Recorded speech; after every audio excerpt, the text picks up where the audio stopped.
شمس الرحمان اتاری، حضور سوال یہ ہے کہ اگر روزہ رکھتے ہوئے اذان ہو جائے اور انسان کی نیت بھی ہو کہ روزہ رکھنا ہے اور اس کو یہ بھی پتا ہے کہ اذان سے پہلے 2 منٹ روزہ بند ہو جانا ہے، تو اس کے لیے کیا عرض ہے؟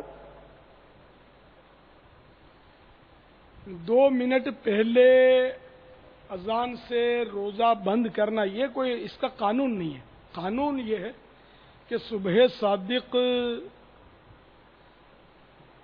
سے پہلے روزہ بند کر دے. صبح صادق ہو گئی، اب اگر کھائے گا پیے گا تو روزہ نہیں ہوگا، کیونکہ اذان تو ہمارے بڑے بڑے شہروں میں یہ اذان کی آوازیں آتی ہیں. باقی اب باہر بلکہ کیا یہاں بھی جو پلازوں میں بڑے بڑے رہتے ہیں نا، مسجد بالکل برابر میں ہے، اذان کی آواز نہیں آتی گھروں کے اندر. تو اذان سے روزے کا تعلق ہی نہیں ہے. اذان جو ہوتی ہے فجر کی نماز کے لیے ہوتی ہے،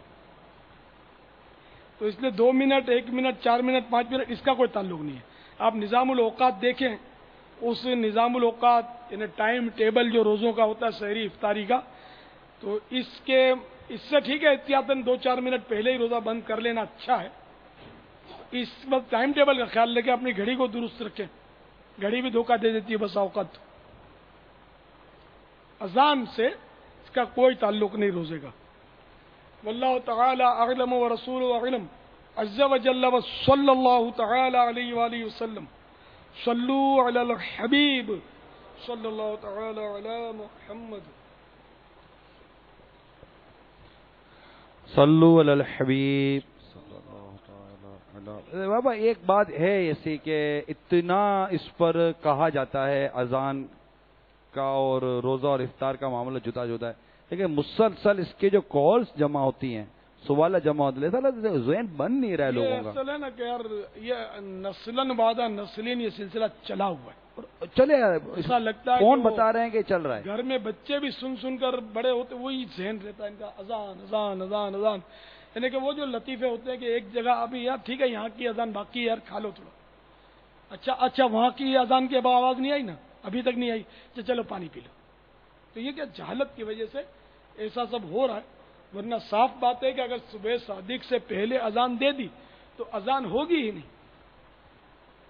روزے کا وقت باقی ہے، صبح صادق سے پہلے اذان ہو گئی تو، مگر اذان دوبارہ دینی پڑے گی فجر کے لیے صبح صادق سے بعد، صبح صادق ہو جانے کے بعد.